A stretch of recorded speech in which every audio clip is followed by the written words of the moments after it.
Boa noite, sejam muito bem-vindos. Hoje nós estamos aqui com um convidado muito mais que especial, ele, o Dr. Lucas Varela, meu amigo. Muito obrigada por me receber, por receber o quadro Carreiras Jurídicas da SC Mentoria. Prazer é todo meu, Simone. As portas estão sempre abertas, o café vai estar sempre quente. Sempre que você quiser vir, vai ser muito bem-vindo. Eu adoro esse escritório, gente. Todas as vezes que eu venho aqui, além de eu ser muito bem recebida, eu me sinto assim da equipe do Lucas, né? Porque o Lucas tem uma equipe de mulheres inteligentíssimas, elegantes. Eu fico assim muito feliz em ver que você é um profissional que abre as portas para os novos, né? Para os recém-formados. Basta que a pessoa tenha um comprometimento, obviamente, com a qualidade do trabalho, sem dúvida, é inquestionável, mas assim, principalmente por ser um escritório onde as mulheres têm voz, têm vez. Então eu fico muito feliz em ver minhas ex-alunas aqui, estagiando, já advogando aqui no seu escritório. Uma das coisas que eu sempre faço quando eu vou analisar o padrão para contratação é nunca fazer perguntas de direito, e sim fazer perguntas de princípios, de caráter, de estilos de vida e até mesmo de sonhos, vocações e outros paradigmas que são norteadores para a pessoa. Eu acho que é mais fácil você treinar a técnica de alguém do que treinar o caráter de alguém. É verdade. Então são esses critérios que eu uso e as mulheres vêm por consequência, porque geralmente as mulheres são melhores que os homens mesmo. Muito obrigada. Lucas, eu gostaria de, primeiramente, perguntar o seguinte. A participação que você tem na mídia autoafluorescência auxilia muitas pessoas a compreender os mais diversos temas, principalmente a questão do consumidor, né? Eu vejo também sua participação nos stories, né, na dinâmica do Instagram. Esse novo formato da advocacia, voltado com uma linguagem mais simplista, voltado para um povo assim, você se tornou muito... Todo mundo conhece um linguajar jurídico por conta do Lucas. Nós devemos isso a você, essa acessibilidade do linguajar jurídico de uma maneira mais tranquila, mais acessível, mais clara. Fico muito feliz. Eu gostaria de saber quando que foi que isso surgiu em você. Eu sou filho de professora, né? Minha mãe já era professora, então o prazer de ensinar e a vontade de passar para frente já vinha desde a escola, dos grupos de ensino, de querer participar na faculdade dos grupos de estudos. Eu sempre gostei dessa dinâmica de poder aprender ensinando, porque eu acho que a melhor maneira de se aprender hoje é quando você transmite conhecimento. Mas a vocação de falar simples, me recordo do período quando eu fiz hermenêutica. Estudei a função de Hermes, que traduzia a linguagem dos deuses para os mundanos.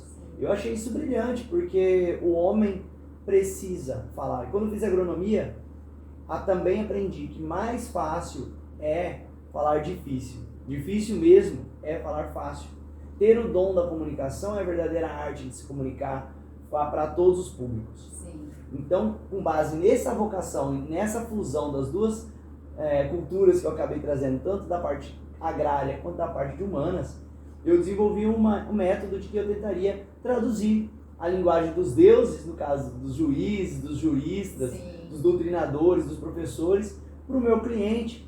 E com isso eu pude trazer uma linguagem comum que eu posso trazer também para outras pessoas que me seguem nas redes sociais ou que têm a oportunidade de conversar comigo fora do escritório. verdade. E assim, a sua competência é inquestionável. O domínio do conteúdo, pelo que eu vejo, pelo que eu acompanho, a sua didática. Então, assim, eu fico impressionada porque é o novo, né, gente? É o moderno. É isso, é a tendência do mercado, pessoas que se comuniquem cada vez melhor. E eu fico muito, assim, impressionada com o trabalho que você desenvolve nas redes sociais, de verdade. Porque nós precisamos tirar essa, digamos assim, essa visão que as pessoas têm do juridiquês, da dificuldade de entender uma linguagem jurídica, né? Mas, Lucas, me conte, quando que você formou, onde que você formou? Me fala um pouquinho da sua trajetória enquanto aluno. Tirar essa, digamos assim, essa visão que as pessoas têm do juridiquês, da dificuldade de entender uma linguagem jurídica, né? Mas, Lucas, me conte, quando que você formou, onde que você formou? Me fala um pouquinho da sua trajetória enquanto acadêmico do curso de... Isso. Me fala mais sobre essa tua trajetória, de onde que veio essa vontade de fazer direito? Eu sempre quis fazer direito. A ideia de trabalhar na defesa de terceiros já vinha há muito tempo. Eu sempre comprei muita briga na escola, sabe? Sempre comprei muita briga com as autoridades, que seriam os diretores, os professores, quando eu senti que havia alguma injustiça. Era natural para mim seguir no caminho dos direitos.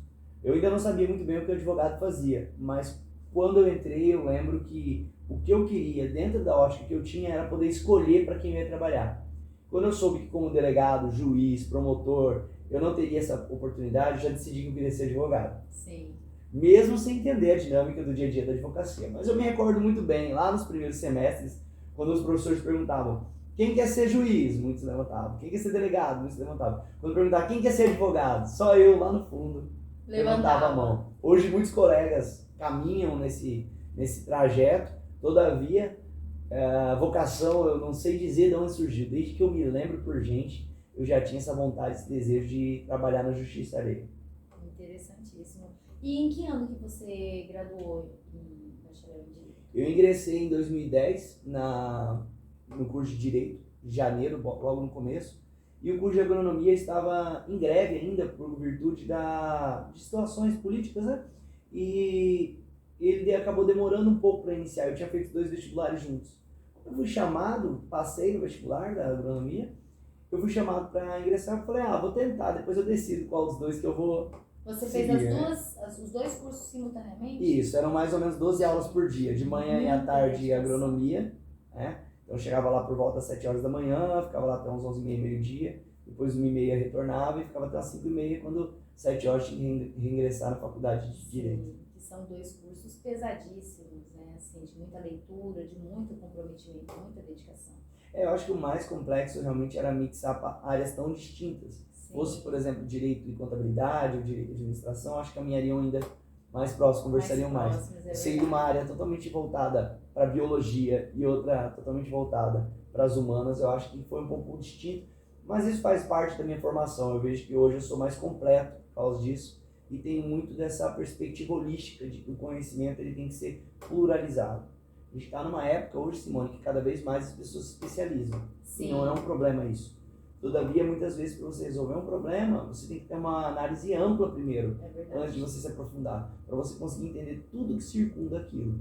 Questões mais polêmicas, como o meio ambiente, como situações agrárias, até mesmo questões de liberdade de expressão, ou até a realidade da nossa região, carece de uma perspectiva mais ampla.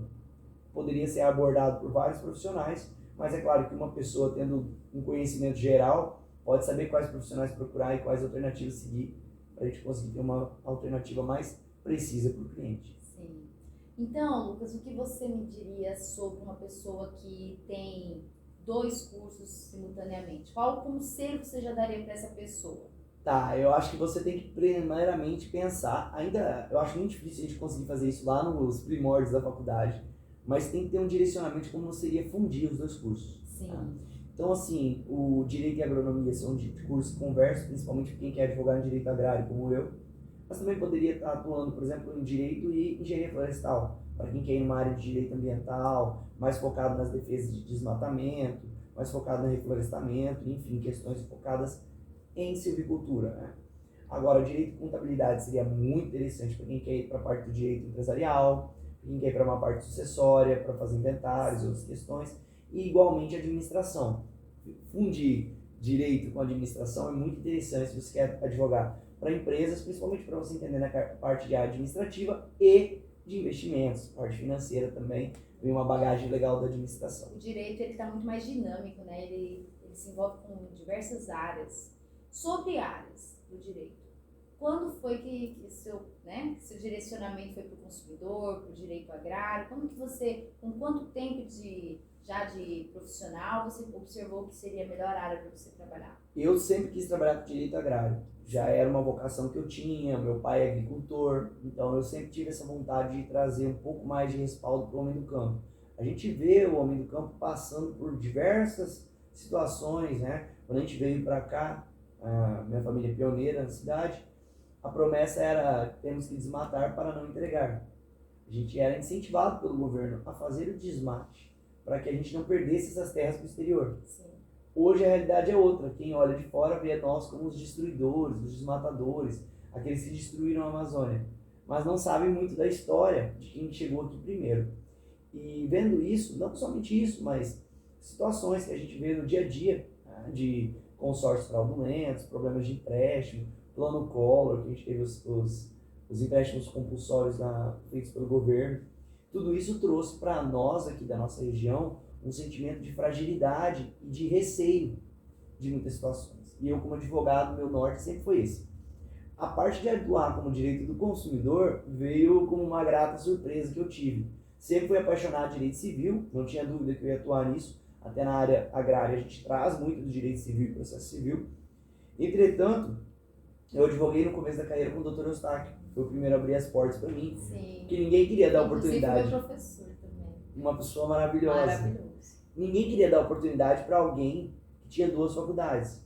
Então eu fazia estágio com ele quando dava. Então se eu tinha uma aula vaga por semestre, todo dia naquela semana eu ficava sapeando no escritório do Eustáquio. Foi natural a minha conversão para lá quando eu me tornei advogado. Sim. E como a especialidade dele era o direito de consumidor, como dizem, né, o aprendiz acaba absorvendo parte do mestre. Então eu me tornei muito do Eustáquio ali no amor às pautas do consumidor, que eu também vi que trazia muito disso, proteger o pequeno contra o grande, proteger o consumidor contra a empresa.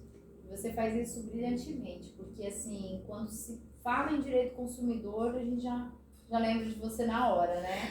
E isso é muito interessante, é muito valioso para nossa cidade. Ter alguém, né, que orienta, que passa uma informação, todos os advogados que passam informações didaticamente, esse conteúdo é muito bem-vindo, as pessoas precisam muito, né, desse conteúdo. Mas agora eu gostaria de falar sobre o escritório.